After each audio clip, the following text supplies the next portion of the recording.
Well, did that sound good or did that sound great? It's indeed an honor to have Baby Blue on our screens tonight.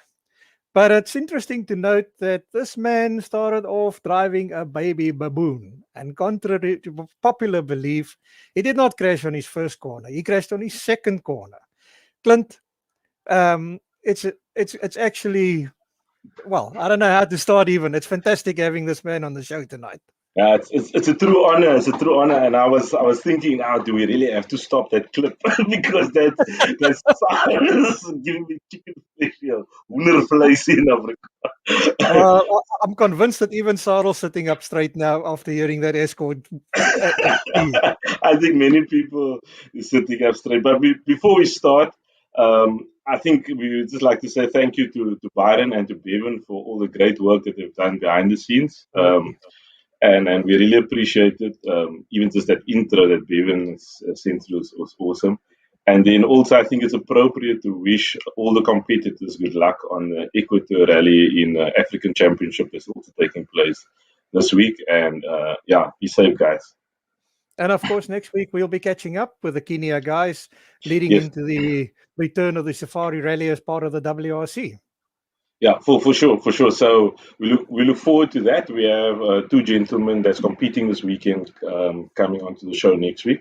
But let's kick started. And also, last but not least, say thank you to the sponsors of the show, Patrick. Yeah, we won't mention them too hard. It's 435 Oils. See the grin on his face when he hears that. But it's fantastic. Thank you very much. And BH Media. It's without you guys, it's not possible. As we've so many times have discussed this before. Unfortunately, this game runs on money, and no fun, no bucks, no Buck Rogers. But it's great to see how this show has grown in recent times. And when you have guests like Frank Kelly on the screen, it just doesn't get any better. Yeah. Welcome to you, Frank. Let's get it. Hello. Good to see you guys. Hi, Frank. Hello, Clint. Hello, Patrick. You had you actually introduced yourself very interestingly a little earlier, but we won't push you in a corner now. I'm just happy to say that I can speak to you after all, because I was expecting an English I wouldn't be able to understand. Well, like I said, I just try and slow everything down a little bit so that I may be audible and may be understood. Am I correct in saying that it could become a problem? The language? No, Yep. well, I'll just keep reminding myself behind the laptop I have "talk slowly" written on a board. And just below that is "remember to breathe." See, as you'll find out as the conversation goes on, I have one brain cell and it's fully occupied at all times, keeping me talking. So I have to make sure multitasking doesn't work for me at all. Where can we apply for that, for a similar brain cell? Because if this is the way you use it in a car, I cannot think of a better brain cell to have. It's well burned out at this point. It's probably why I get myself into so many awkward situations. From like on my in-car, you'll see my co-drivers are very forceful and vociferous, and they're talking flat out all the time and repeating notes because they know how short my attention span is and how Frank can go off into his own little world and has to be reminded where we are and what we're doing. Clint, the man has just set himself up for my favorite question then. How valuable is the navigator to you in a car? That's normally towards the end you ask that question. Yeah, well, he gave it to me on a plate tonight. Well, the co-driver is the most important thing in the car. There's no doubt about that. Hopefully they're not listening because I don't want them to know that, but Jesus, I keep saying to young lads that are starting rallying is to strike up a good relationship with a good co-driver and try and maintain that as long as you can. And you know, co-drivers always get badly knocked when they make a mistake. I've always said to my co-drivers, if you can catch up with the amount of mistakes that I've made, then I'll give you some shit. And that's never going to happen. Rule number 1 of motorsport or rallying normally states that drivers do not make mistakes, and navigators are just there to take the blame and add ballast to the car. Now, the co-drivers, and to be very fair, they're the bravest person in the car for starters. I think I'm under control, and sometimes I want to get out of the car. So I can just imagine what it feels like for the co-driver. But over the years, I've had, I couldn't even count how many co-drivers I've had. And I don't think I've had a bad co-driver. You know, everybody's been there for the right reason and have given 110%. And now in recent years with my daughter, Lauren, co-driving, she has an advantage over everybody because she's been brought up with this clampet and she knows how vague I can be. And she knows she like, it's funny watching in car sometimes because she knows that I have misheard or haven't heard or haven't listened to what she said, and she gets that little forcefulness in her voice that sort of snaps me round and says, right, yeah, Frank, you need to listen. Or she's going to tell mom. You're not listening. Mom did 2 rallies with me before Lauren was born. Lauren's 25 now, so Rosemary did 2 rallies with me, but they weren't noted. They were back in the days when we were doing blind rallies, and we actually won one of them. But she didn't realize on the last rally she did that she was actually carrying Lauren. She didn't realize she was pregnant at the time, so that's how Lauren got into rallying. The addiction started early. There were 3 crew in the car that day. We didn't know it. Frank, take us back to 1993. You weren't always the hooligan in the blue car. It started off with what you termed as the baby baboon. The baby baboon was a little bargain basement Fiesta. It goes back further than that, really. I kicked off when I was about 9. My dad used to race around a local quarry.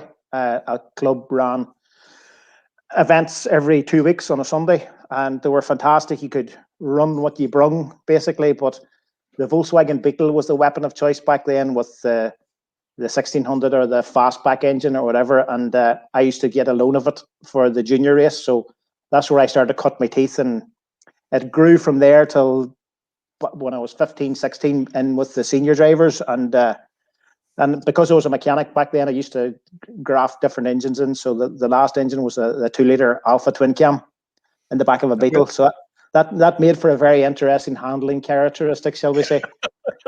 But that was, we really enjoyed that, and that was on gravel surface. So that probably is where whatever bit of style of driving I have came from, was on a loose car with no steering input whatsoever on a gravel surface. So then we moved on. I got away from motorsport and went to London for 10 years, and I didn't get back till 93. And then I wanted to go rallying, but it was way beyond my means, you know, as it is for most people. When you work 9 to 5, you're not going to get a whole lot of money to go rallying. So I was looking about for something that was cheap, cheerful, reliable, and most importantly, cheap to put body panels and lights and windows in, because I'd already racked up quite a few big messes. So the Fiesta fitted the bill, XR2 Mark II Fiesta. My local scrapyard would sell me a bucket full of taillights for a tenner. So I used to go in with a big black bucket and buy taillights by the bucket. I didn't just go in and buy a taillight, but it was a pair of buckets. And the guy took sympathy, pity on me, and he used to save me all the Fiesta taillights and headlights and bits and pieces. But I rallied that thing for a long time, and the reason it became the baby baboon, front wheel for drive Fiestas, Ford couldn't get them to work. They should never be rallied. So being a garage specialist, basically, we put a 2-litre Mondeo engine. I don't know if you got the Mondeo out there. You probably did. Had it. The the 2-litre Z-Tech, put one of those in, and put 45s on it, and I've made up my 4-branch manifold. And then it's still, you know, it went okay, but it didn't handle. So then I lengthened it by 4 inches, thinking it would make it a bit more stable. So we put that back axle a bit further back and the front wheels a bit further forward, and then I widened it a couple of inches and put 6R4 Metro front struts in the back so that it would take jumps, and it did take jumps, but it went on for a lifetime. Rallied the shit out of that thing and crashed it numerous times, and eventually hit a tree very hard one day and broke ribs and bones and collarbones and shit, and the Fiesta was dead. he did. Well, now first put us in you just said you started off in a rear wheel drive cars. Yeah, you went into a front wheel drive, which was extremely modified at the end of the day. And as you said, you tended to have an affinity with trees and all kinds of funny things.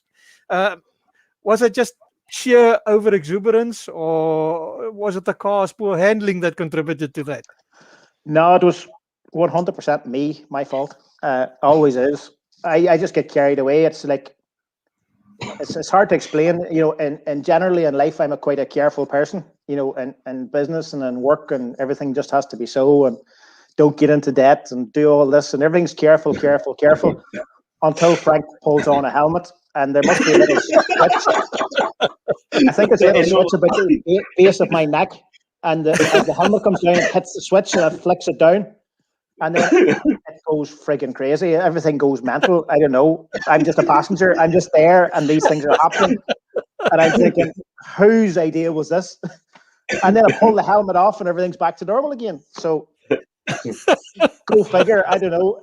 I think being brought up in the quarries we used to race in when it was 10 or 12 cars setting off a line until a corner that had room for one car. It was survival of the fittest, and it was always as if somebody set fire to the back bumper of your car and you were trying to get away from your back bumper for the whole race. So that has sort of stuck with me, and it's like different times over the years when we've had successful championships and bits and pieces, and you get to the last round and you have to just finish it. You don't have to win anything. You just have to finish it, so you don't have to go flat out. And I invariably crash because of not being paying attention. I've done it 2 or 3 times where I've lost championships over sliding off the road when I was at 50%. So I stopped doing that. It's 100% or nothing. It shows, and we appreciate that, but we'll get to that again. You did go into a rear wheel drive Escort, but you didn't like it. That doesn't seem to make any sense. It's a bit strange, probably.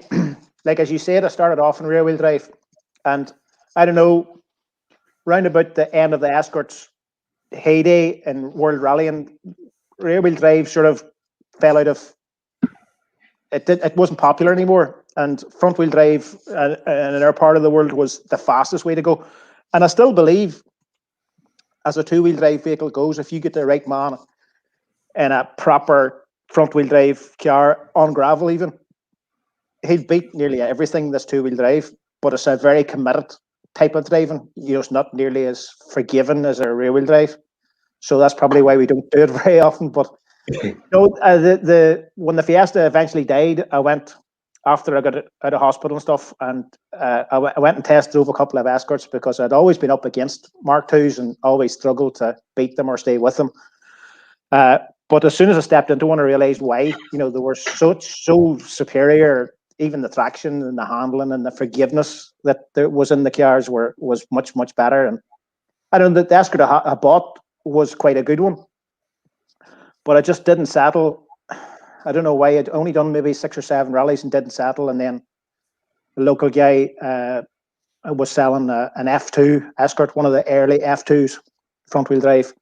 So it had a sequential gearbox, but it was fairly basic. So I bought that, and I enjoyed that, but it just was trying to kill me all the time. It was like swimming with a shark. It just wanted to kill you all the time. And then I only did about a season in that car, and I put it end over end down the middle of a gravel forest one day and bent it in a bloody banana.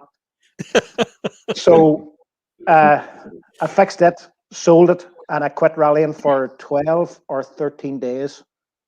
Yeah. 12 and a half days I quit rallying for. And then I seen another Escort Mark II coming up for sale locally. And I thought, I can buy that. I can do a little bit of work to it and sell it. I'm not going to rally it. But I rallied it and I loved it. I loved it. That Escort just fit. And me and her, she became the first baby blue. She was a yellow one. And then one of the big accidents, we accidentally painted it blue. Well, I sent my dad in to get that paint at the body shop. And he arrived out with this blue paint. And that's not what I sent him for. And he says there was a big queue and that paint was sitting on the counter. So I bought it. So that's it's like most things in my life. It wasn't very well thought out. It just happened. Well, before we go on to the next car, you did also mention that you lost a few navigators along the way. And in fact, you made a statement here that said, Finton, I hope I pronounce it correctly, Finton McGuckin.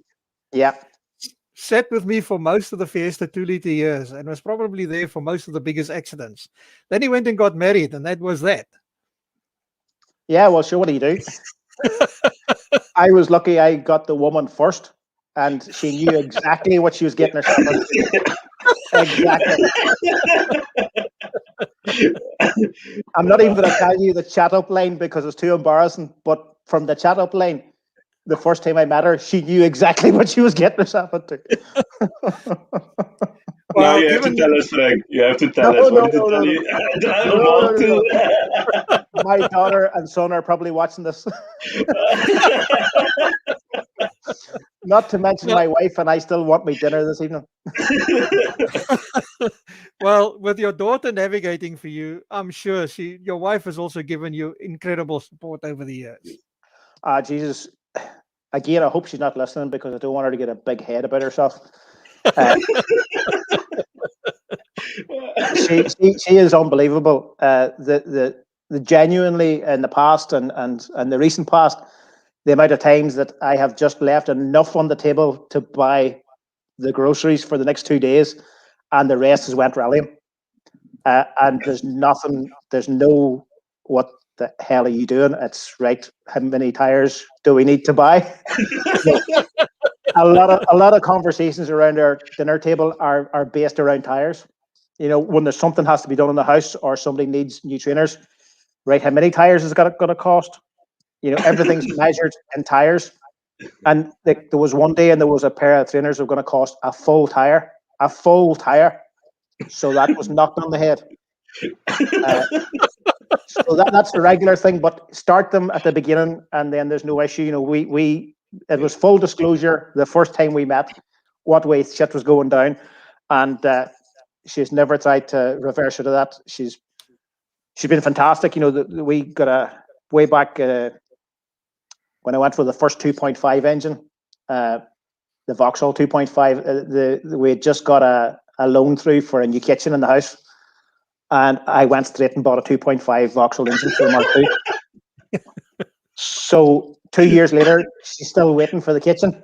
So instead of whinging at me all the time about it, because the tire bill went up when the 2.5 went in, who would have thought? She, instead of whinging and bitching about it, she says, "I'm gonna try and do a bit of merchandise. I'm gonna maybe do some hoodies and t-shirts and." Maybe I can recoup my kitchen fund. And she talked about it for a couple of weeks. And I said, listen, you're wasting your time. Nobody's going to want to buy our hoodie. You might sell 2 or 3, but you had to order 50 to get the value. And I'll never forget the first rally we rocked up at. I think it was 2012 with the merchandise in Donegal International, 3 days. And we came into first service. And it's a big rally. There's a big service park, lots of vans, lots of trucks, lots of rally cars, lots of people. And I'm looking around trying to find my service van, and I can't find my service van. I'm thinking, Jesus Christ, where's my service van? And I could see this massive crowd over in the corner, and I was thinking, right, well, it's not over there. It must be over here. And I'm driving around for 5 minutes of my service time trying to find my truck. And eventually somebody stops me. He says, your van is in that crowd. And I thought, Jesus, is there a fire or what's happened or why are everybody up there? And she was selling hoodies. She was selling hoodies, and it just, that's all of her own back. You know, that's the side of the woman that was able to do that. I have to ask the question then, have you got a dog? Did have a dog. Dog dead. Well, he would have been safe in his shelter, because with a wife like that, you're a made man. That's worth more than gold. Absolutely, yeah. I would agree 100%. I'm very, very lucky man. Now let's get to Tarzan. Tarzan, the White Mark II. Yeah, I don't know where we get these names out of. All from Africa. Tarzan was king of the jungle, basically. Tarzan was a white escort I bought. Bought it off a local guy that had just crashed it at a rally, and it wasn't very old. It had a 2-liter Pinto engine, fairly basic mechanically, but I knew the shell was fresh and he hadn't crashed it too badly. So I bought it off him, went and collected it, brought it home, sold the engine out of it that night, sold the gearbox the next day, got back some of the money that I had borrowed to buy the thing. So it left me in a better way of working. And then we struck up a deal with Mountain in England for their 2-liter Duratec engine, which was quite new on the market at the time. The 2-liter Duratec is very popular in rallying now, but back then it was very new to the scene. So we went with that engine and put it in as a 2-liter 16 valve. And we were running 5-speed Quaife gearboxes at the time, which was the real weak link. But that was a really nice car, good solid car, fast. Not a lot of technology involved, to be fair, not compared to my later Baby Blues, but really good, dependable, and you could always feel from the seat of your pants what was happening and where it was going and where it wasn't going to go. So we were very successful in that car. It was very good to us, that car. Well, now you're bringing me to a topic. You call this person the Moonraker, and he apparently gave you a call because you failed to enter an event. That's right. That's where the blind date came up with Liam Brennan. It was the Moonraker Rally. It was the name of the actual rally, the event. And the guy that called me was Greg Shinners, who's a real hard-working rally man in our part of the world and is behind a lot of rallies down that part of Ireland. He's a stalwart in the organisation end of it. So we had started that championship, which was the first time I'd really committed to a championship, the Southern Ireland Gravel Championship. And I'd done 2 or 3 rounds and we had held our own. Our gearbox had let us down a few times, but we had changed gearboxes and services and got to the end of the rallies and got points on the board. So it was worth fighting for, but John Shelvin had started the season with me. And he had made it very clear that he could only do a few rallies. So that was fine. So didn't enter I think it was the 3rd round was the Moonraker, or 4th round. And Greg rang me out of the blue. I don't think I'd ever spoken to the man. He had no reason to help me and just wanted to know why I wasn't on the entry list. And I told him no co-driver. And he said, right, get your ass down here, Kelly. We'll have a co-driver ready to go. And that's where I met Liam Brennan. Couldn't understand a word that he said. Yeah, stop that just now. This comes back to my gripe about the English. And I'm not saying this to be derogatory or anything like that, but it might be England. But even the English can't always speak to each other. Yeah, you get a Scouser and a Geordie, and they're 2 very, very different accents, and they're not far apart. But Ireland is very much the same. Where I live in the centre of Northern Ireland in County Tyrone, you go 20 miles each direction and you'll get 5 or 6 different dialects and accents. And, you know, I was working 25 miles from here today and people were able to tell where I was from, you know, what town I lived in Ireland. So it's amazing, but Liam's 4.5 hours down the road. So there's a lot of dialects from here to there. And I could be wrong, but I think I was the first Northern man that he had met. So, and he speaks at 1,000 miles an hour, but that's why he's such a good co-driver, because he can get all that information out and get it out 2 or 3 times so that numbnuts can take it in. Put us in that. I would love to have been inside that car the first stage. But you do say that even though you couldn't speak to the man in a normal conversation, he was spot on in the car. Yeah, it was one of those things where the first corner was perfect and it just went from there. It gives you great confidence, Liam. Liam's a very good, very astute. Liam knows more than he lets on that he knows. You know, he knows more about what the car is doing than he lets on. And he has this blind faith that you're always going to get it back. You know, no matter how out of shape we've been over the years, and I haven't got it back. He still has this blind faith that I'm going to get it back. He is the only man that has continued calling notes while we're upside down. He just thinks it's coming back. Frank is going to get this back. And Frank knows he's not going to get it back.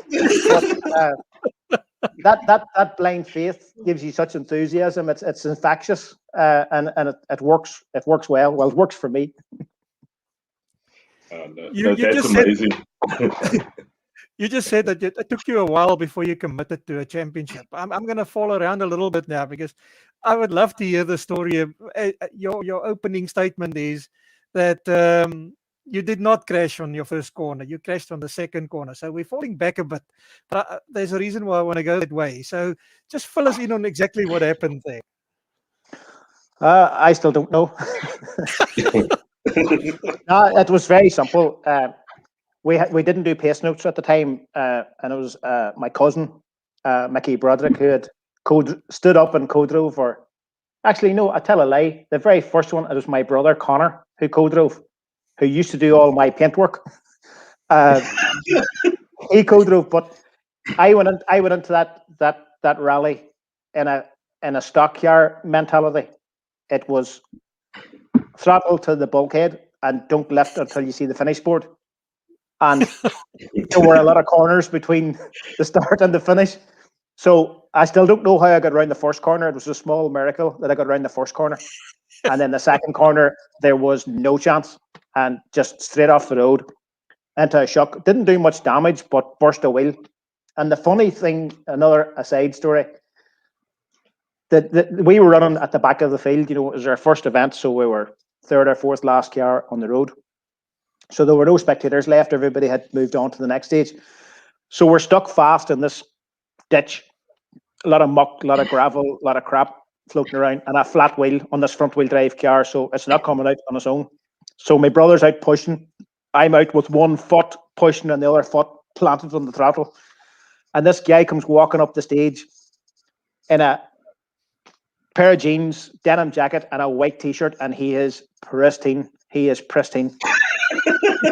And I see him coming, and I'm thinking, is that guy for real? Like, he's walking through a forest, gravel in Ireland, and he's pristine with his white t-shirt, and he takes off his jacket, he hangs it on a branch, he straightens himself up, and he gets to the front, and he starts pushing, and next thing, the car's out onto the road, and he is splattered from his crotch to the bottom of his chin is just muck. And he turned around, and he lifted his jacket, and he folded it over his arm, and he walked off, and he never spoke. He never said, I've helped you, or you owe me a t-shirt. He never spoke.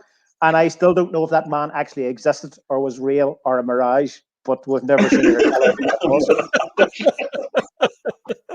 So anyway, we got out, we got to the end of the stage, we changed the flat wheel, and we continued on with the stage maximum and finished the rally.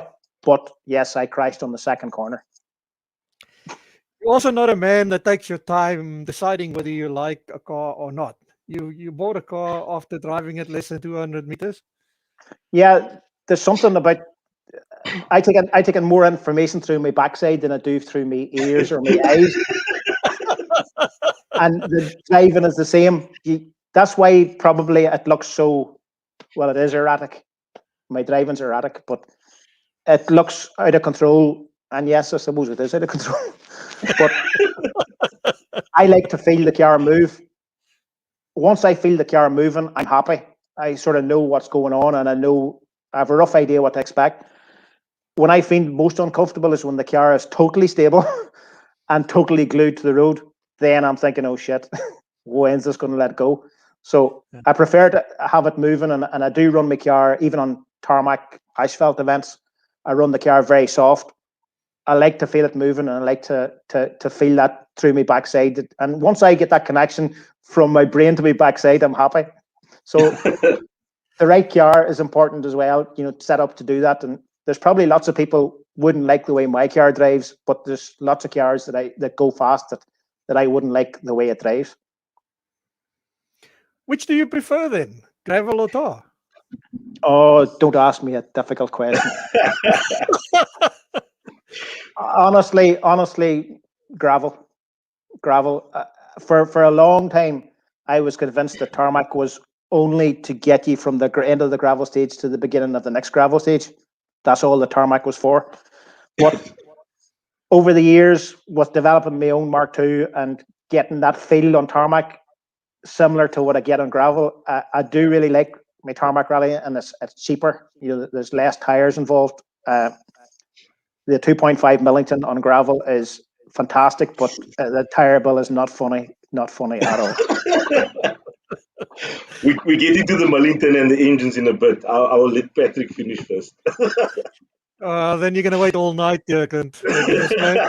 I'm enjoying every second with this man. And the part I do like about him, it's not the fastest way to go. But man, driving sideways, there's simply no better way to do it. Now, for me, I always just think, in rallying and world rallying and even in national events, there's only the chosen few that will be successful and will win, and there has to be a massive checkbook behind them to do that, as well as talent. For me, as a working man, you pay all this money and you do all this to have fun, and that's the bottom line, to have fun. I know, Jesus, even before I was this age, Malcolm Wilson's not going to ring you on a Monday morning because you won the class in your national event. And I do believe a lot of people think that they will get that phone call. And fair play, more power to them. But I'm a realist. I know that's not going to happen. So you're not going to do what you do and sacrifice what you sacrifice to not have fun. So, as most of my co-drivers will testify, the first time they get in my car, I always give them the same speech. Rule number one is have fun. Everything else comes secondary. And if you can have a load of fun, and if you get a good result at the end of it, brilliant. But if you don't get a good result, you've still had fun. So that's the first thing, is to have fun. And I've been very lucky to have some fantastic runs and won some championships. And I've had fun the whole way through. And you feel like a cheat because I've had so much fun getting there. And you think, shit, I shouldn't be allowed to have this much fun and win. So, and you go on holiday in Trinidad at the same time, or? Yeah, well, we did have a discussion recently of when was the last time we were on holiday there was not a rally involved, and nobody could remember. Nobody could remember, which is not good. Trinidad was an out of the blue thing. I'm probably jumping back and forth too much here, but Trinidad was a funny thing because I genuinely didn't know where Trinidad was. I had to go and look in the map and Google where Trinidad was. We had went to Jamaica. We were invited to Jamaica with a couple of Irish crews that were going out there. Now, I didn't realize it was a free ticket to go. So I thought, brilliant, I'll go. And then I thought, Jesus, I can't go home and tell Rosemary I'm going to Jamaica. So I rang the guy back and said, listen, I'm going to need 2 tickets. He says, right, we should be able to do that. So he got 2 tickets. So I said, me and you are going to Jamaica. So that was great. But what I hadn't realized was that I was actually the mechanic. I was the service mechanic. Nobody told me that. So it wasn't a free ticket, essentially, but it was fantastic. And while we're in Jamaica, that was 2011, maybe 2010, 2011, watching their gravel rally. And great enthusiasm, fantastic event. Really enjoyed what we did. I ended up doing the stage opening car in a Suzuki Vitara. That's another good story. But anyway, got to see the stages and everything and soak up the atmosphere. But when Rosemary was out around the stages, she was sort of looked after by this crew from Trinidad that were over checking out the event. And they always said to stay in touch and they would love to have us rally there sometime. And she told me all this, and I didn't think a whole lot of it. But 3 years later, they got in touch in 2014 and asked if we would send the baby blue out there and come and do their gravel rally. And I went and done my Googling, found out where Trinidad was. I thought it was closer to you guys in South Africa. Yeah. It's actually South America. So I said, good job. I asked somebody where it was, or I went to the wrong place. But we had a fantastic time out there. The guys were unbelievable. The reception and just made you feel part of the family, and nothing was too much trouble, and we had a great time out there. Well, I must add to this. You just said that you don't expect a call from Malcolm Wilson. I would go as far as to say you don't need one, because I mean that genuinely, because in your own right, you're more popular than the WRC guys, because it doesn't matter where you go. Any rally person in South Africa will know what baby blue is, and it's not a baby, and it's not a blue baby either. Your car and you awesome. As a driver has got a reputation second to none. And really, that's the greatest compliment anybody can give you as a rally driver. That's unbelievable. Well, that's all Lauren's fault.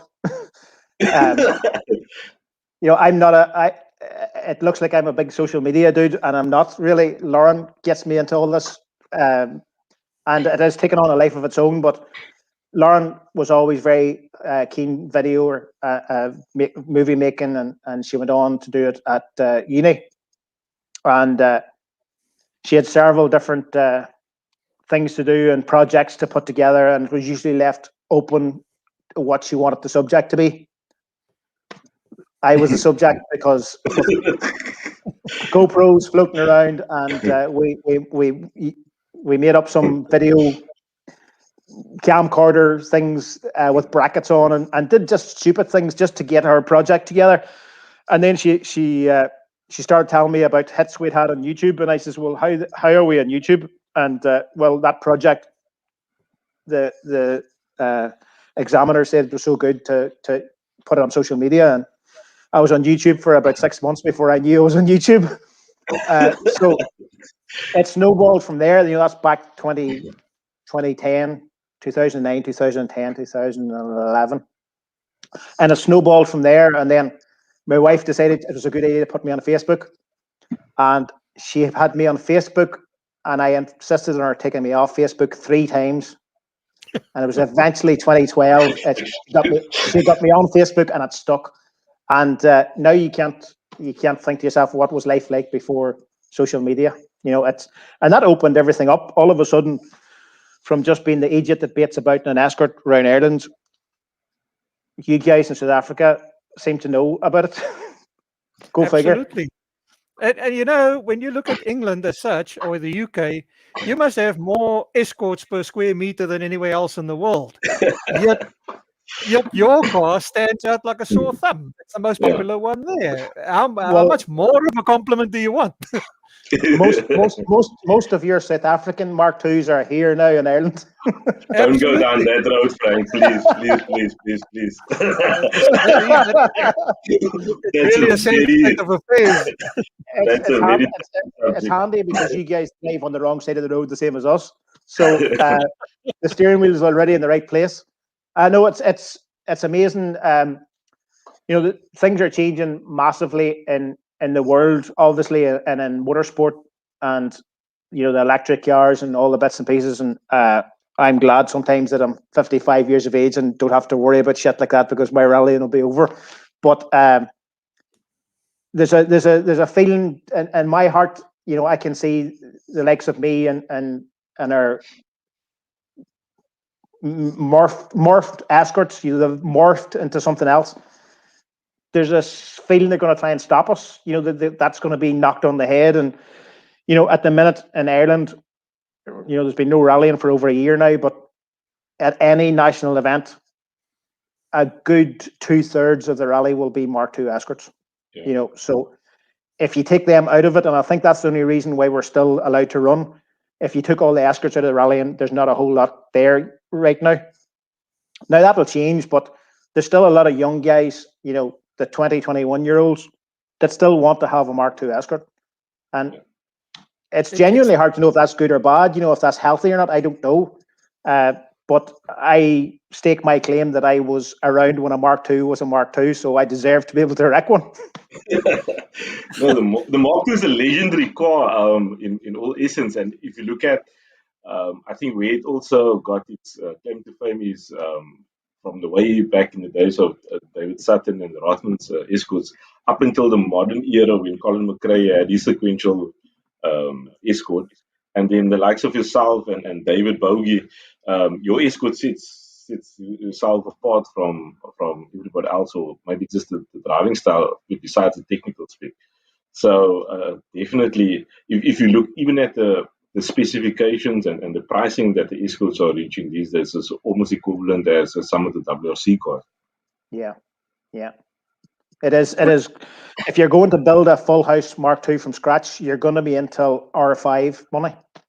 And the outsiders from motorsport don't realize that. You think why are you beating about in a 77 Escort? It's because on a dry day we can beat an R5. Well, you just answered my next question there. And it's really encouraging to hear that. But that's also why they won't allow you on these national events, because you're going to embarrass the modern machinery. It doesn't really go down well, I suppose, especially if you have a sponsor of the event that's a car manufacturer and a 77 Escort rocks up and causes trouble. But it's hard to know. I've played with the idea, and I keep saying at our dinner table while we're discussing tires, I keep saying I'm going to build a baby blue proper historic spec Mark II, with the BDG and H pattern gearbox, and go back to basics, because that's becoming popular all through Europe. Yeah. When we get invites to rallies, especially around Europe, the first thing I say is, don't forget, this is not a classic Mark II. It's highly modified, and some people haven't realized that. They just see the Mark II body shell and you're rocking. But most of them have either a demo section or a Group B section, and they usually stick me in Group B with the fire breathers. Good fun.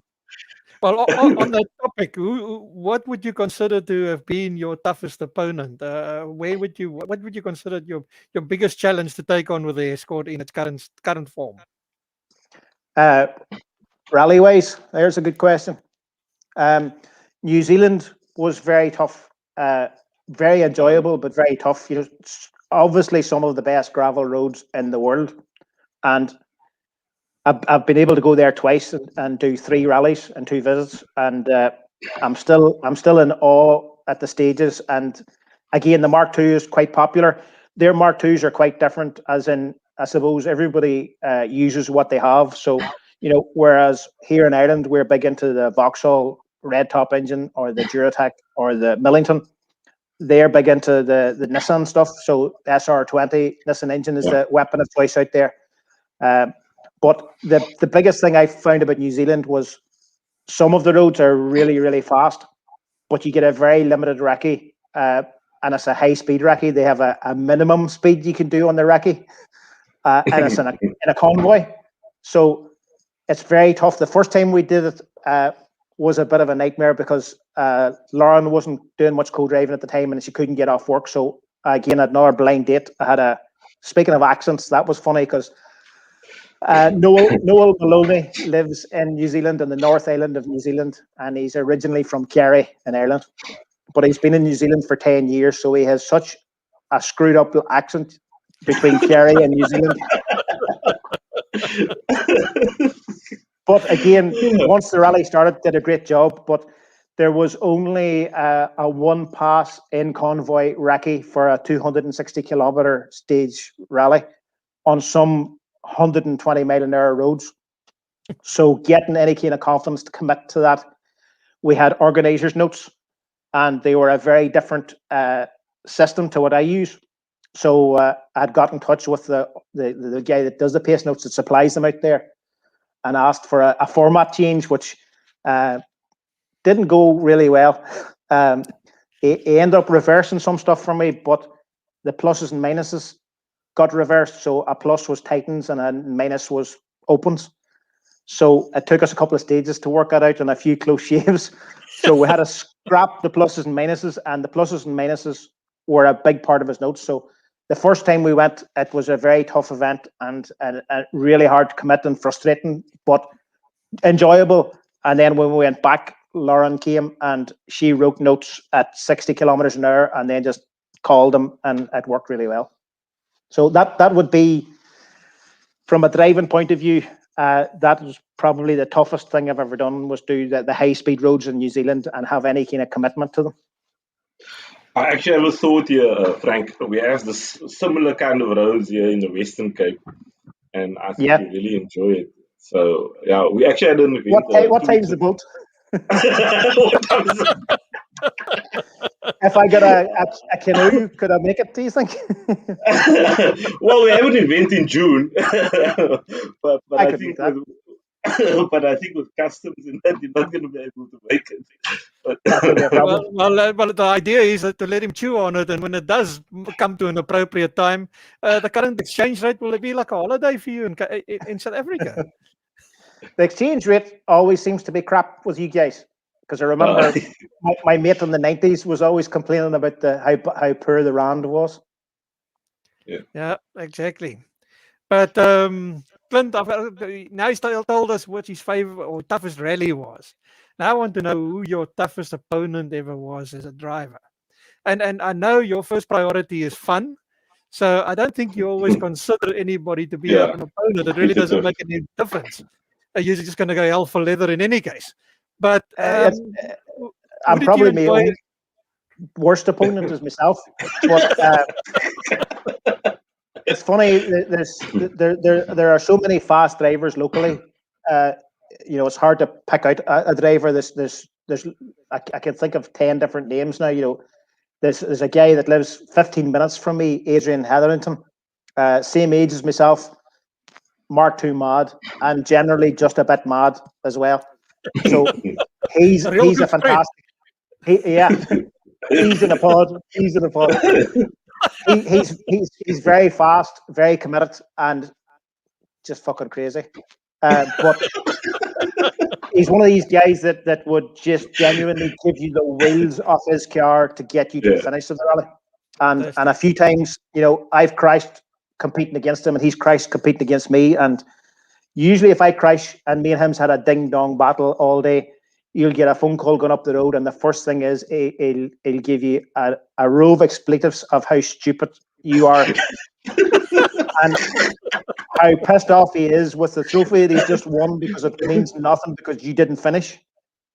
So it's that kind of thing. But there's loads of other guys. Paul Barrett from Oma here, a very quick man on gravel. I've had fights with him that got completely out of hand, because somebody was going to get hurt. But ultimately massively enjoyable. Another friend of mine, Mark Barnett from Derry, a milk farmer that would only do 2 or 3 rallies a year. And he's the funniest guy you ever met, because he'll usually come up to you before the rally starts in Park Fermé or whatever. And he'll walk around me 2 or 3 times, and he'll look you up and down, and then he'll say, "I'm not going to rally you today." And he'll give you this deadly look, and you'll go, "Okay, fair enough." And he won't. He'll not even be at the races. And then he'll turn up at the second rally, maybe 2 months later, and he'll do the same thing, walking around, and then he'll go, "I'm going to race you today." And by shit, will he race you? It will be hammer and tong the whole day. And he just says it as it's on the tin. He'll tell you that morning, and you can take that as gospel. You get lots of guys will do, try and play mind games with you. Mark doesn't play mind games. He just tells you what's going down. And it's just, and you see, rocking up with one of those guys on the entry list, and you just know it's going to be such a fun day. It's just going to be such a fun day. And you would literally cry if they didn't finish. And I can remember some of the best events I've ever had was getting beaten. When you had the chance to win and you get beaten. I remember Cork Forest has been our only 2-day gravel event in Ireland for years. Lately, it's been a single day, but there's a lot of moves to bring it back to a 2-day. But I can remember coming in from the last stage on the first day, heading to Park Fermé, and I'm in my Mark II, and Adrian, that I just mentioned, in his Mark II, and another good friend of ours, Seamus O'Connell, is in his Mark II. And we're all around the same vintage, old enough to know better, but just stupid enough to do what we're doing. And we're coming in the road section, and we're drag racing between the lights. And we'd been racing flat out all day, and there was 4 seconds covered the three of us. Sure. I'm leading by 0.6 of a second, and then Adrian's 2 down in that, or Seamus, whatever way it was. So 4 seconds covered the three of us. And it's one of them moments when you're driving in the road and you're just looking around, just thinking, how bloody good is this? You know, this is what it's all about. And then the first stage, the next day, I put it off the road, and that's it. But like, for that 10 minutes, you just think, I am the luckiest person on the planet. Luckiest person on the planet. So the list goes on about the competitors. Brian Lawler down south would have been the man I battled with the first time I committed to a championship down there, and it went down to the last round, and we eventually got it. But hard drivers, you know, and every country has their hard drivers, and they all go hard, and they're all equally as committed and equally as talented. We just think we have the best. Well, the other element of it is it does go wrong sometimes. More often than not. Yeah, we won't rub it in. But you may as well. You will have to tell us the worst one of the lot. What happened? That's a very long list. How long have we got for this program?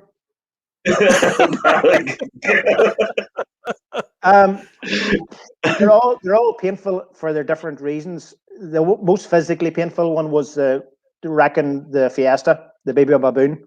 When we hit that tree at 80 or 90 miles an hour, and it wasn't even that big a tree, but it didn't move. It stayed exactly where it was. And the Fiesta sort of wrapped us around the tree, and it was a strong little Tonka toy of a car. But I think I was unconscious for like 30 or 40 seconds. It wasn't much because I couldn't breathe when I came around, and I thought that something was stuck in my chest, you know, that I'd been speared. And as well as not being able to breathe, I'm busy looking at the gap between the windscreen post and the door, thinking I could put my head out through that, so this car is pretty bad.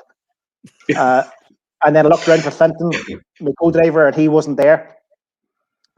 So then I thought, right, he has went out through the windscreen, and that's why the tree has the windscreen on it. So he must be lying at the front of the car. So it wasn't a nice place to be. And then slowly but surely I got my breath back. And then the ambulances and everything arrived. And my foot was still stuck on the throttle, which was up onto the dashboard somewhere. So it took a fair while to get my foot out. But you see, when your body's in shock, I could feel nothing from my neck down. Usually I can't feel anything from my neck up. But that day, I could feel nothing from my neck down. So I'm out talking to the paramedics, assuring them that I am 100% okay, but that I had a co-driver when I started the stage and I don't have a co-driver now. So it felt like half an hour, but I'm sure it was 2 or 3 minutes. They eventually found him, and he was on the opposite side of the road, standing about 3 sets of trees back in, looking out as if he was a deer in a set of headlights, not speaking a word. He was obviously in shock. He told me later that he thought I was dead, and he wasn't staying in the car with a dead man. So he had got out, and then he stood there, and he just went into shock, and he couldn't move, he couldn't speak, he couldn't do anything. And he didn't speak for over an hour. But in that hour time, I signed me and him out of the paramedics truck. Really sensible thing to do. And we headed home. His soon-to-be wife, girlfriend, took us home. And the next morning, my missus wanted to know, you know, because I had rang her from the back of the ambulance and said, look, we slipped off the road. No big drama. I'll probably be a little bit late home. So she started ranting and raving that the kids had to be dropped off at the bus and that I had work booked in, and why was I still lying in bed? And I wasn't really able to speak that well. She pulled back the blankets and she could see the imprint of the harness. And she says, you didn't just slip off the road. So Lauren was only 3 or 4. The two of them got me downstairs and got me to the hospital, and that's when we discovered collarbone and stuff was broken. A bit of a mess, but that was the most painful one. And the Fiesta was dead. That was painful. After that, there was loads of other ones. Recently, as I found out, when you have Millington power, you hit things harder, much harder. So, That torque factor comes in. It's how far you take the tree with you this time. yeah, exactly. Torque comes into the game, and there's a lot of torque in these cars. But invariably, when it goes wrong, it's going to go wrong big time. Especially if you're not, if you're committed and overcommitted, as I sometimes am. There's been a few. The last big one was actually not that long ago. 2 years ago. It had been no, it was 2018 March, 2018 West Cork. Very, very wet day. We had fought the whole first day, and Miko Herfinen was there as a guest driver in a Millington powered Escort, and he was second in the national. We were third, and a local very quick man, Gary Kiernan, was leading. And there wasn't much covering the three of us, so it was brilliant to be in that company and be at the races. And Millington is quite aggressive, especially on a wet road. It's very, very hard to drive. But we had a really good first day, and then second day was a little bit drier, and we were going out to the first stage, and I went to adventurous and went slicks. So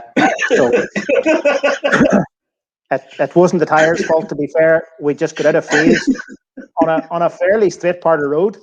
The car got out of phase, and next thing we were catching banks in fifth gear, and I thought I had it back a couple of times, but we ended up end over end down the middle of the road and stepping out through the windscreen. So it was a bloody mess, a friggin' mess, and it's obviously annoying. Luckily, apart from that time in the Fiesta, I've never been physically injured in a rally. Mentally injured loads of times. Physically, no. But when you step out and look back at what you've left in pieces after all you've done to get it the way it was, and then the dreaded phone call, having to ring Rosemary because I know how sore it is in her, telling her what I've just done. And, it shatters her to think that I've just wrecked her pride and joy and what is effectively my pension plan on four wheels. See, that's the only difference between me and somebody that deals in stocks and shares. They gamble it on the stock market. I gamble it down the wee narrow roads. Who has more fun? So the list could go on. I'm not going to bore you with all of them, but they all have a similar vein. It's always get it back, get it apart, see how bad it is, see how it's savable. Let's start getting things together. And you'd be amazed at the amount of people that help, offer help. I get it into this garage and I do everything except the paint. And I don't want to be hassled. I close the garage door and everybody knows to stay away, but you'll get texts saying, listen, I have a good roof skin. I have a good quarter panel. I have front suspension. Group 4 fabrication in Galway was the first man to ring me in 2016 after making an awful mess. And I'd only bought, I bought bits and pieces from him and everything was great, but he rang me and he said, just make me a list. Yeah, that's magic, eh? Blow you away. Blow you away. Yeah. Now, I must say, Group 4 gives very good customer service. Kudos to them. Unbelievable. They can send stuff to South Africa quicker than get it to Northern Ireland. Yeah, there's a lot of guys that shipping stuff from back in 2017, we did a rally in Australia, and the guy that looked after me, a guy called David McDonough, who had sponsored us to go there and had a lovely workshop to work in and everything, and he has you would know the Piranha Capri. Mm-hmm. Yeah, it's a South African invention. You guys are as fucked up as we are. But impressed, about something in South Africa. Oh yeah. When it comes to four wheels, there's not much gets past me. But he is one of them in Australia, and he was remarking. He's building a Manta 400, and he's building a couple of other things. And he loved the radiator, the big Safari spec Group 4 radiator that I have, that Group 4 fabrication make. And he said, Jesus, I really need one of them. And I give him the contact details, and he immediately went in, emailed them, ordered it, job done. 2 days later, it arrived in Australia, and he goes, hang on a minute, Kelly, did you preempt this and order it before you left Ireland or what? And I said, you get nothing for free off Kelly, so it obviously came straight from Group 4 fabrication. But that's how quick they get the shit together. There's no, hang on, we'll think about it. It's done.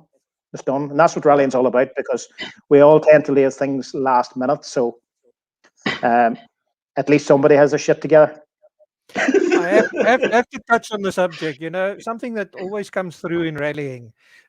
It's a sport where, to a certain degree, you depend on your opponents at the same time as you consider them your worst enemy. If something goes wrong in a stage, it's the next car that's going to save your butt. But the atmosphere in rallying has always been one of a big family. Um, is that a worldwide phenomena? Do you experience it the same way in the UK? You just said you made some fabulous friends and you've had some incredible opponents and incredible dices. But at the same token, when things go wrong, those are the guys that will step up and support you. I don't think there's another sport in any kind of element, never mind motorsport. Rallying is where camaraderie, that's how people made that word. The camaraderie that I've seen in service areas where you get your car limping into service with a crown wheel and pinion ripped out the back and you haven't got one in the van and somebody will arrive, it's amazing. And I thought it was just an Irish thing, but I found that in Trinidad, I found it in Barbados, I found it in New Zealand, I found it in Australia, I found it in Spain, I found it in Italy, I found it everywhere. Examples, San Marino, Rally Legends, Italy. That's just a tire melting session. And you just need to bring enough tires and enough fuel.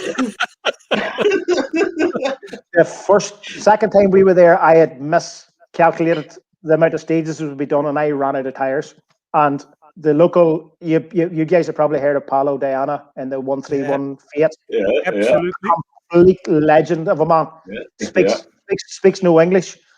And through the grapevine, the word got back to him that Frank had run out of tires. And he comes over with 2 Pirellis under his arm. And I'm thinking, right, I'll kidnap this dude and grab these tires before anybody sees. But he was coming to me.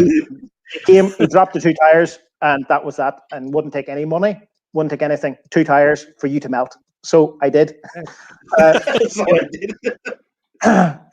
And I've had different times. I remember Cork 20 back 2012. Rolled the car down the middle of the road on stage 2, like you do, and got her recovered. Came back in, and you could start on the Super Rally the next day. So the roof was damaged, the front of the car is damaged, the driver's wheels missing.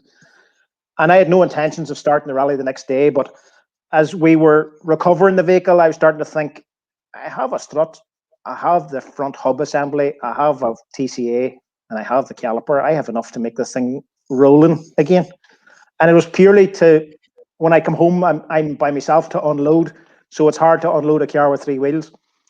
So we built her up on the trailer and we had her sitting on 4 wheels. And I'm starting to think, this could nearly rally. And we have no driver's wing at all. The driver's wing's gone. It's lying in the head somewhere. So that's obviously an issue with scrutineers for getting to re-enter the rally. And as we were standing thinking about it and talking about it, a brand new Mark II Escort wing with an arch arrives on the gravel beside me. And, well, nobody's going to put that there and not expect me to use it. So it gets whacked on and we do the rest of the rally with a black wing on it.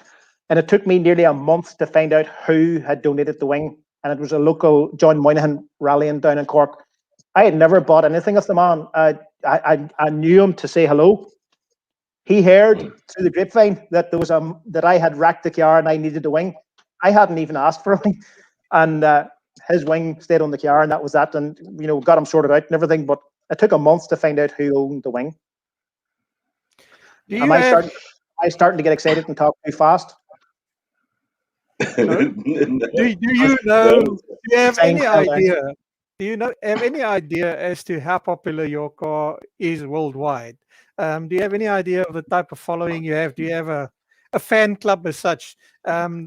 People looking at the show now, if they want to make contact with Frank Kelly and know more about your doing other than social media, is there a way of them making contact with you as a team? You spoke about your wife have got all these funny, interesting things for sale on the team. How do they access that? Well, she designed and launched her own Kelly Motorsport website, kellymotorsport.net, back 6-7 years ago. And she has an online shop on there and we do rally vlogs. And then Lauren looks after the YouTube side of things. So I suppose it's the YouTube hits that taught me that somebody wanted to watch us. in this Blue Escort. So she's been trying quite hard this year, because we made a conscious decision before COVID hit that Lauren was going to do the full season with me. Up to now, she only does the odd event and the foreign events. I'm old school, and I still insist on my co-driver paying the entry fee to the event. They pay the entry fee, and I supply everything else, and I wreck everything else. They just supply the entry fee. So that's pretty tough for Lauren to be able to afford that. So she's been pushing now for more content on YouTube, and the advertising thing, we're hoping to get a few entry fees out of that over the year. So things like that, and the merchandise that Rosemary is very, very busy with now. It surprises me when I come home from work and she says, there's stuff going to South Africa or Belgium or wherever, Argentina, Italy, Japan. And you think, Jesus, who in Japan wants to watch an idiot in a Blue Escort? But go figure. Well, I think, as speaking of behalf of your wife and your daughter, they should have a serious chat to you, because you're on a podcast to South Africa. You're not wearing any of their merchandise. Oh, there, Jim. There we go. So you haven't set up enough. No, I don't want to set up too much because I'm in my wavefronts. But Frank, do you want to see? There we go. I want to see the name on your chest, because you're going to elaborate on that now. Yeah. You didn't get the call from Malcolm Wilson, but you do have some support at least. Yeah, Bashak came out of the blue in 2012. We've always had long-term sponsors with small budgets, essentially, that maybe would cover a tire bill for a rally or whatever. But in 2012, it sort of clashed with when we started doing more tarmac events, when I realized tarmac was cheaper. And then when I realized that if I pretended it was gravel, it was just as much fun. So you didn't have to wash the car that often. Exactly. You're not joking. You are not joking. So tarmac rallying gets more airtime as well, especially around Ireland. We have On the Limit Motorsport that does weekly shows when things are normal. So we're getting a bit more airtime as well, and probably because of the stupid things I do, we got more airtime than we probably deserved. But Bashak approached us, and it was actually Rosemary had sent out. It was part of the get the kitchen money back routine. She'd done up this proposal, like a nicely laid out proposal for local, like Coca-Cola Ireland and people like that, that never returned her call. But she sent one to Bashak, and she'd seen them online and realized they were an up-and-coming company.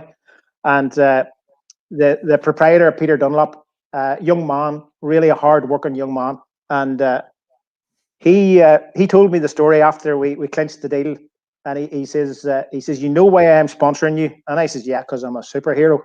And he says, no. No, he says, the proposal arrived at my desk, and he says, yes, I'm a petrol head. So he says there was a DVD just with some of our in-car and bits and pieces, and there was a laid out proposal. And he says, I had a quick look and set it on the shelf and thought I'll have a look at that later. So he says, I had a delivery driver that was off that week, sick, and he had to do a delivery to way down outside Cork in the middle of nowhere. And invariably, he got a puncture in the van. So he's in the middle of nowhere, puncture in the van, no jack. So he drives along on a flat wheel and eventually comes to this little country service station with one fuel pump out the front and this old guy with a pipe. And the guy comes out and pulls the wheel off, and he no tire machine, tire lever and a hammer, starts beating the tire off. So that they start talking about this, that, Lauren, where you're from. I'm up from Northern Ireland, da da da da da da. He says, do you know Frank Kelly? And Pete says, I know of Frank Kelly. He says, you're talking about the guy with the blue escort? He says, yeah. He says, he is fucking mad. And he proceeded to bend Pete's ear for a half an hour until the wheel was fixed back on. And as Pete got into his van, he says, I'm going to sponsor Frank Kelly, because if this guy who is 100 miles from any civilization knows Frank Kelly, I need to be on his car. That is a true story. That's a true story. And 9 years later, he's still in my car. Oh, Well, that awesome. is That's great. magnificent. That's actually fantastic to hear something like that. And It's unbelievable. Again, Rosemary put in a lot of work, and she sent out 100 proposals, and that was the one that came back. So, it's a sort of a lesson to everybody, I suppose, involved in any kind of motorsport, because it's always, like you said earlier. What did you say about Buck Rogers? yep, no bucks, no Buck Rogers. I've never heard that. I've never heard that one before, but it's exactly that, and it's a sort of a lesson to young lads. A lot of young lads in rallying have said to me, "What's the secret?" And I don't know.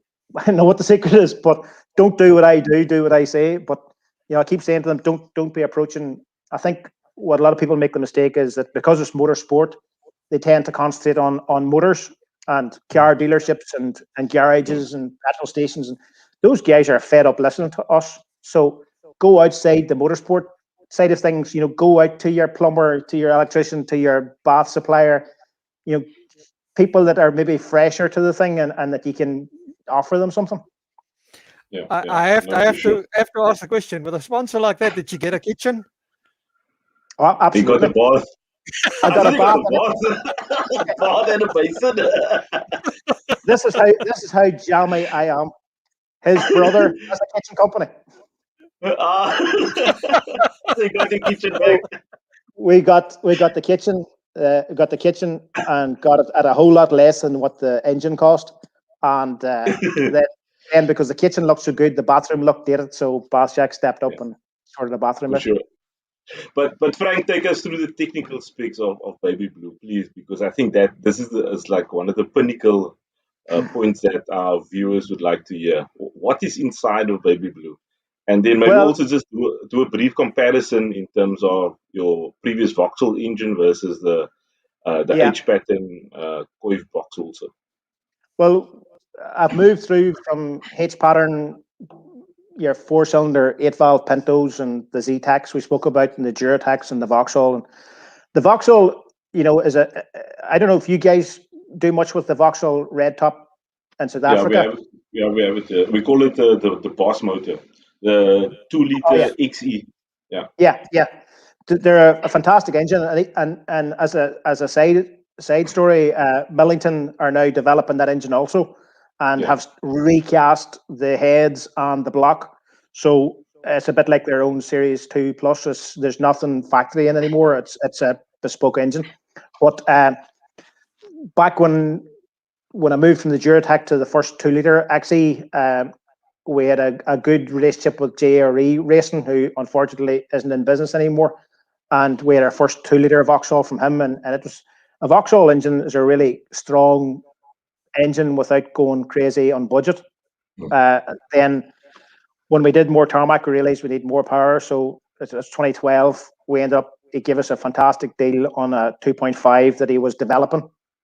And basically take that and tell me if it's any good. And it won 4 championships that year, so it was pretty goddamn good. And then when JRE disappeared, we were sort of left up in the air, and I never thought that we could get a deal with Millington, to turn anything of that pinnacle. I've always been looking for the underdog in motorsport, because that's where you get your value for money. You go for the market leader, whether it's engines, gearboxes, or suspension. There's no deals for anybody. It is the sticker price is the sticker price. Yeah. So I've always went for the second or third, most popular or the up and coming, and that sort of got me to this point where we can have a really good spec car. But back to your original question, we've ended up now with the 2.5 plus Millington, and that's basically very, very loosely based on a Cosworth engine. Originally, 30 years ago, Roy Millington would have breathed heavily on a Cosworth normally aspirated engine and got good figures from it.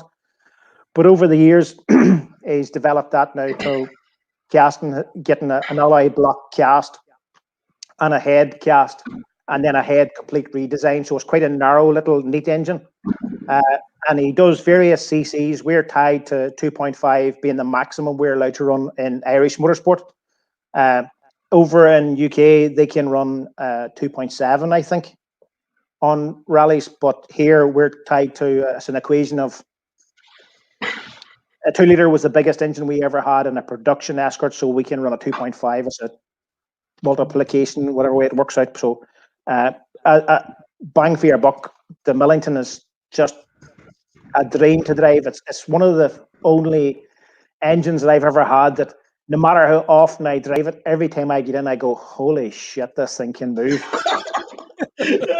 I'm sure you guys have had it. You bought a really nice car, or you take something for a spin and you think, oh my God, that's unbelievable. And then the next day you're thinking, yeah, that's pretty good. And then the third day you're thinking, a little bit more power at the top end would just be perfect. And, a week later you're thinking, this thing's going off. It's not as good as it used to be. Every time I get in the Millington, I get a shaky left leg. My left leg starts. It just is electrifying. And obviously then when you have that kind of grunt, that latest one, it hasn't rallied yet. On the rolling roads, 358 brake horsepower at the flywheel with no turbos, just normally aspirated. And it's still it's just 265 foot-pounds of torque. So there's no dip. It's just power. It's like that swimming with a shark analogy. It just wants to kill you all the time. It's aggressive in its way. So it leaves you that everything from the flywheel back needs to be just so. Because if you have a weak link in your car with a Millington under the bonnet, she's going to tell you about it right away. So we got involved with Euro M Sport as a local company that sells a lot of motorsport gear here in the north, and they signed up with a little known at the time transmission company in Lithuania called Samsonas Transmissions, and they developed their inline 6-speed sequential. And we were asked to give it its baptism in 2015. And we'd be running the Tractive, which is the market leader at the time. And I had agreed to run the Samsonas before I got the Tractive. And the Samsonas took a year and a half, 2 years to develop this gearbox and get it actually manufactured and produced. And by the time it arrived with me, I was thinking, oh, why did I agree to this? Because I have a Tractive in here now. Everything's great. But I put in the Samsonas and I just literally would not take it back out again. It's just the sweetest gearbox I have ever driven. And there's probably some of my NCRs on YouTube that you'll see me changing gears with my elbow when I'm all crossed up and I haven't got a spare hand and you get another call. It's just the sweetest gearbox. So I've been running it since, and I do all my own maintenance, and beautiful bit of kit. And it's got drop gear, so I can change the ratios of the car depending on it's gravel or tarmac or size of wheels. And then we back to the prop shaft all the way to the back axle. We've broken a lot of prop shafts, usually in the center carrier. So we fell in with a company in Wales called Bar Props, and they had actually got in touch with me when they seen that I'd broken another prop shaft, and they sort of put themselves in the spotlight and said, "We'll build you one that you won't break."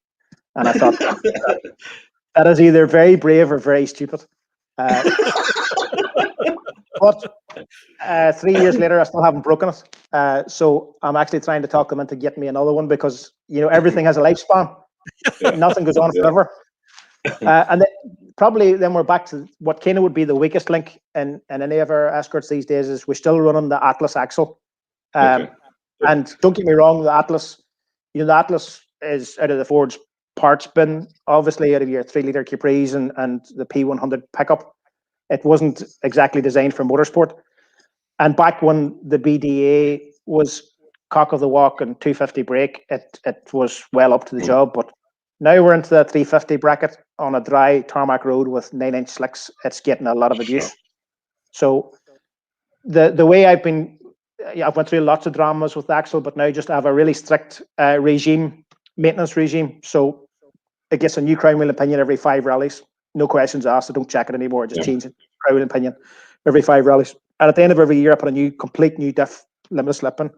I used to break the bearings off the end, and I would replate it in the middle of the season, but at the end of the year, new diff and half shafts every 8 events if they make it. And touch wood, they've been making it lately. So it's quite a full-time job keeping the back axle together, never mind the rest of the car. And then brakes, we've recently switched to Alcon brakes. I've been running APs for quite a long time and very happy, not an issue. But again, your M Sport, they don't just order parts and sell them. They want them tested and they want them developed. Same as with the Samsonus gearbox. And we put the Alcon brakes on the front of the tarmac car. And I just think, there was nothing wrong with what was there before. But all of a sudden, I'm having to put the throttle back on to get into a corner because I'm braking too early now. This thing, and I've had to actually change the suspension slightly because it nosedives. Boom, you brake, and you actually feel yourself compressing because the bite is so hard. And it worried me because the first couple of events were dry and the brakes were phenomenal. And I thought, as soon as I go to a wet event, I'm just going to lock up and go straight into the nearest field.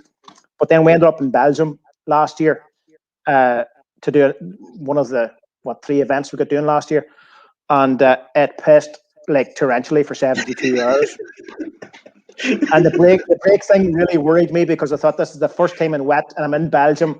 I wonder how soft the fields are in Belgium for when I'm lying upside down. And again, another blind date with a local young guy that co-drove for me. He done a fantastic job. Louis did a great job, but the brakes, the field was still good, and the brakes worked really well. So it was fantastic. It was a relief, but fantastic that they worked so well. So I have always a habit of very rarely going to 2 rallies in a row in exactly the same specification. I'm always tinkering and always trying to make up for my inadequacies. And obviously, I'm getting older and everything slows down, I think. So I'm trying to make the car make up for what my inadequacies are. So I'm always tinkering. And Lauren's always giving out to me, why don't you leave the car alone? You said it was perfect after the last rally, just leave it alone. But that was 2 weeks ago. I'm 2 weeks older now. I need more. So the brakes have been brilliant. And suspension wise, we're going to do some work suspension wise. I've been running DMS 4-way. I think DMS was quite popular with you guys. Australian built and designed, but unfortunately no longer manufactured. I worked heavily with DMS and became their agent for Ireland and UK back in 2012.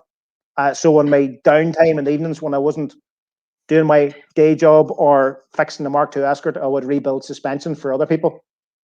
And I actually did some work for South African guys too, and sent them back and forth. But unfortunately, Jamie Drummond, the proprietor, was killed in a road accident just over 18 months ago. And it was very much a family-run business, so there's no manufacturing anymore. And the companies, there's talk about the company being resurrected, but unfortunately, it's nearly 2 years of no development. I still love me suspension, love me DMS, love me 4 adjusters to play with. But with Samsonus has gone big into suspension as well, so we're going to sample those soon. There's a set being made for me as we speak, so if we can get rallying again or get a bit of testing done somewhere, we'll try those out and see what these can do. So it's a long way. I'm sorry, I've got way off on a tangent on you there, but the modified Mark II is a long way from your original works Escort. Never mind, you go into your safety features with a multi-pound cage, and recently I've started and moved the driving position back to get the weight, get Fat Frank back over the back axle and get a bit more grip. Which feels funny to begin with because it meant that I had to extend the steering column, bring the gear stick back, move the handbrake back, bring floor-mounted paddle box and bring it back because I'm only 5'5", so I can hardly reach anything anyway. But it feels funny now because now when I'm sideways, I feel very sideways because I'm further back. I'm more in the pendulum. So I'm probably having more fun than everybody is outside. Yeah. And which ECU are you running, Frank? We're running Link ECU. We've been working with Robbie Thornton down in Track Day Performance in Wicklow. He's the main Link agent for Ireland, and he mentioned to me before a few times he maps a lot of Millingtons and has a great relationship with Millington. And he mentioned to them about running the Link ECU, and they were happy, so I was happy. And Link came on board, and then they supplied us with the dash display. I'm always a wee bit wary about putting things on the car that don't make it go faster. If it doesn't make it go faster, we don't need it. But to be fair, the Link ECU has proven itself on more than one occasion, and the display just tidies things up, and it just makes it a wee bit more reliable and less cluttered. And there's actually a wee bit of weight saving as well. So when we did that, WRC Controls in Galway there, they came on board wanting to do the switch gear because, as I mentioned, when I moved everything back, I couldn't reach the indicator stocks anymore. So they came up with a little keypad in the middle of the tunnel, and I made life difficult for them because I can't handle an upright handbrake. I'm one of the few people that can't pull a handbrake that's upright. It has to be on the tunnel. When I've tried it, because when the shit hits the fan, I revert to the tunnel and the handbrake's not there. I tried it several times. I had this lovely upright carbon handbrake, and I never touched it because I kept reaching for the tunnel. So I eventually thought, why am I breaking my balls trying to reach this thing? Just put it back where it should be. So the handbrake's back where it should be. So it left it. Then they had to put a different mount for the keypad because it usually goes where the handbrake goes. But Frank had to be awkward. Frank, you do realize that you've just told Clint what to do on his Escort. He's got a blue Escort parked in his garage already. He's just going to turn it into a monster like yours now. Yeah, no, I'm busy with the 2-liter Z-Tech, also with 45 side rolls, but also modern spec cage and extended steering column and everything. So okay. How far back are you looking out just past the B post, or are you further forward? Yeah, no, right by the B post. You must be 6 foot then, or something, are you? What? You're not. You're obviously not an Irish dwarf then. No, I'm 1.8. But also I've got the pedal box and stuff, so I could shift it nicely back. Yeah, so the pedal box is fantastic. It's something I hadn't considered doing because again, Group 4 Fabrication do the normal hanging box, and they have a really good setup, and it's really rigid and it feels really good. So I didn't want to change away from that. But then when I did all this, I had no option. So he got me a pedal box, and now that I've had it, I'm thinking, this is another step forward, because it's funny how you can get a side effect from something you haven't been planning or thought of. But a Millington is so aggressive, and they've got a roller throttle body, so there's quite a short stroke from tick over to full throttle. So the floor-mounted pedal box gives you a gearing system for the throttle. So I have a nice long progressive throttle, so I can, and the odd time I want to give it half throttle, I can give half throttle. That's very why would you want to do that? Why waste your time? Go flat. Yeah. Everything's flat. Frank, I have to touch you. Hey, come on, Clint. You know, you guys, this guy's an absolute pro on Escorts now. But you know why? I know. What did he start on with? Come on, Frank, you got to make my day. You started off on what manufacturer? Before we go to the A word, Frank, our producers is giving us the notch to say we're an hour and a half already. We're going to get ourselves into trouble. So let's continue for a few more minutes, and definitely we must bring you back. You're not getting away.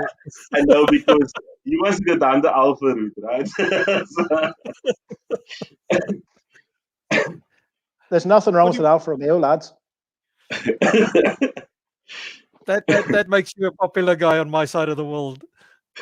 I do know that the Alphas are popular with you guys. There's a YouTube channel that I've been watching with guy restoring Alphas out in, I can't remember if he's near Pretoria or where he is. He's somewhere in South Africa anyway. But I remember from my friend that I worked with in London how popular Alfa Romeos were out with you guys. He used to go to the Kyalami track. And he used to talk about him and his 2 mates from work taking a car, an Alfa Romeo, off the forecourt, probably a customer's car, and they would two of them would sleep while the other one was driving flat out, and then he would get tired and they'd swap around, and this Alfa was flat out the whole way to Kyalami and back again. So I know the Alphas are popular out there, but I remember the one car that I really wanted and I couldn't afford it, and I tried everything. There was a guy in London had a Alpha GTV6, the 3-liter South African version, with the sump guard and the alley cat type wheels, and there was only, I think, 2 of those in the UK at the time. This is back like 88, 89 or something like that. and I used to work on his car, and I struck up a good relationship with him. And he would only let me work at it when it came into the Alpha place. He'd always ask for the stupid Irishman, and me and him got on really well. But the last time we spoke, I tried desperately to buy it off him. I didn't have the money, but I had an Alpha 75 at the time, and I was giving him the Alpha 75. I was giving him an Alpha Sud along with that and some money, all to try and get this GTV6. But it didn't work. Probably for the better, because I would have wrapped it around a telegraph pole somewhere. But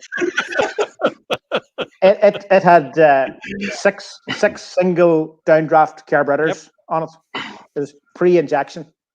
Boy, you could spend all day tuning it. I used to have to sit on the bulkhead with my legs each side of the engine and tune to get the 6 carburetors to play ball. What a sound! What a sound! Absolutely. So, no, Alphas have been a big part of my life, and I sort of fell into that because my dad was a garage man and bought and sold cars as we grew up, and he used to have a different car every couple of weeks. Whatever he bought at the local auction, and then he drove it till it was sold and he went on. But I remember I was probably about 15 years of age, and he had arrived home in this silver square box from the night before, and I missed the bus that picks us up, which was a regular thing. So he had to run me in the 9 miles to school. So we jumped into this silver box that didn't look particularly special, but he fired it up, and immediately I knew there was 40s on it.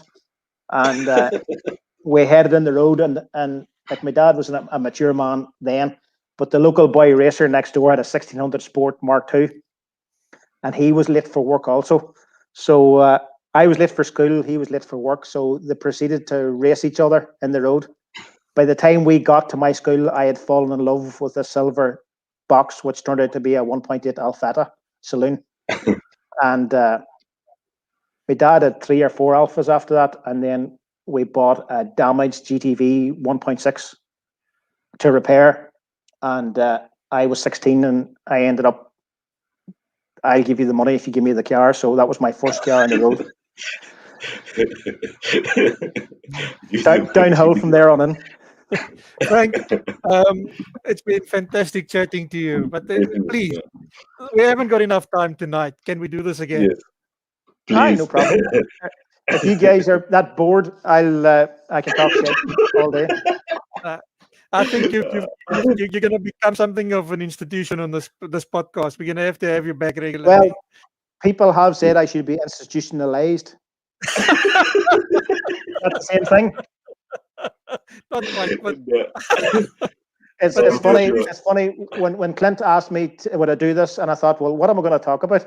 He's going to chat. And it's like anything. It's you don't know what you're going to talk about, and then one story reminds you of another story, of another story, of another story, and all of a sudden you're talking about something that's not related at all. Yeah. The bottom line is we chat motorsport, and we thoroughly enjoyed your company tonight. And I sincerely hope that Baby Blue will be around for many a year to come. And sometime in the future, we'd love to meet your wife and your daughter as well. Put them on the podcast with you, and let's hear their side. Jesus, you think I can talk? as long as we can understand them. This garage ain't big enough. Yeah, but just remember the benefit of South Africa when it's winter time over there by you guys. We have summer, and the roads are pristine. So something to keep in mind for late in the year. Do you guys predominantly gravel rallies in South Africa, or that would suit. Yes. That would suit well. That would suit well. Have Mark II will travel.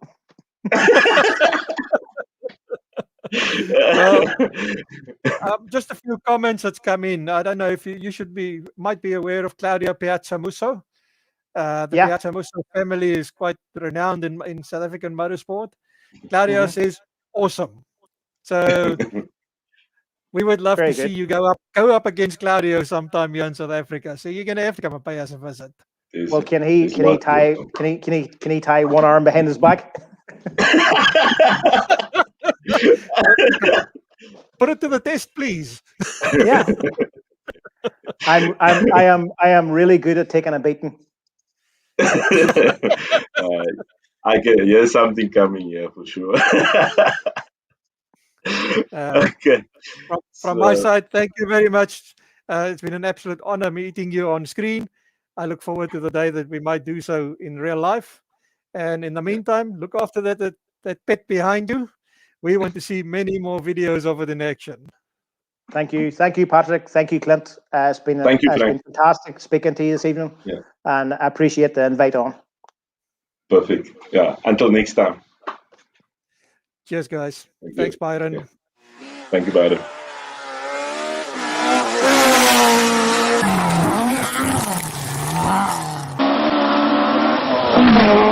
Go 40 out of that, then to a flat 2 right, then go 80 past the white wall. Flat 2 right here now, keep her going 80. To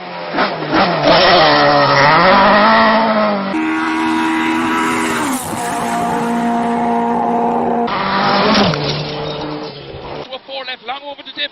4 left, long over the dip into a 5 right, in over crest, go 150. 5 right, in, go on in, go 150 out of it, go 150 up to the...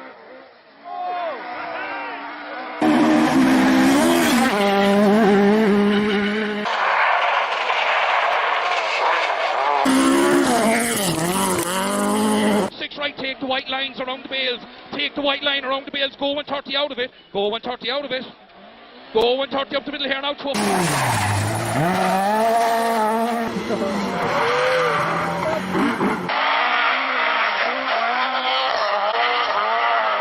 50. Go 650 out of this for me. 650 down the middle here now to a 3.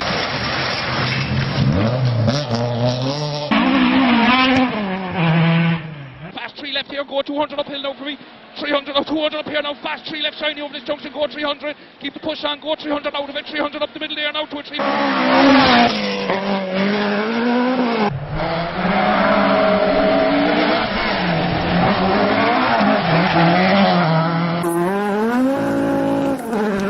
Keep the push on, 200 downhill. 200 downhill for me, brother. Fast 3 left, then go.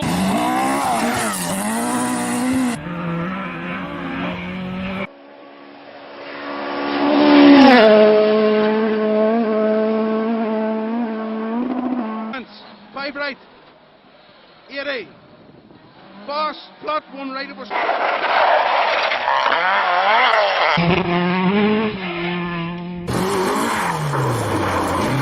Right, now fast 2 left here. Now it's all flat up here now into a flash 1 left, flat 1 right line, go 300. Keep the push on all the way to the chicane.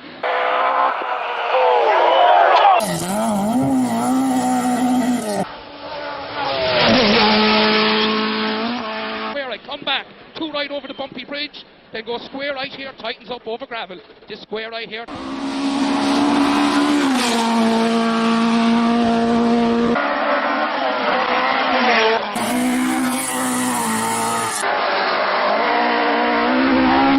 Left, only 20 fast square right. 5 left here, only 20 down to a fast turn square right. Coming now, right, wait now.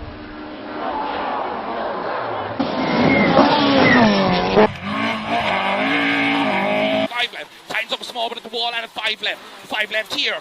Now go 40 uphill for me to a turn fast 4 leg over the crest.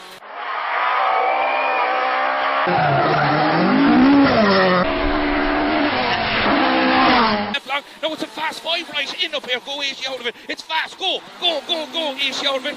Pressed into a fast.